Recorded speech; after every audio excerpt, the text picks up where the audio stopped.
भैया ताली बजाने से काम नहीं चलेगा, बोलना भी पड़ेगा।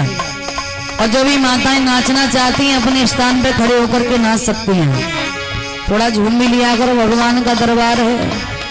ताली बजा भैया और सभी बोलो ऊपर हाथ करके मेरे उठे।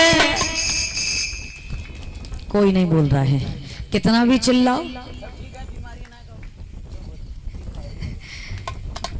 क्यों भैया कोई दिक्कत है क्या, या फिर खाना नहीं खा के आई हो?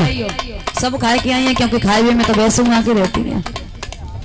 भैया बोलो, अम्मा पीछे बैठी हैं, बोल ले हो। अब तो बुढ़ापो है, जब बुढ़ापे में भजन ना करोगी तो फिर कब करोगी? सभी बोले कि मेरे उठे विरह में पीर सखी वृंदावन जाऊंगी।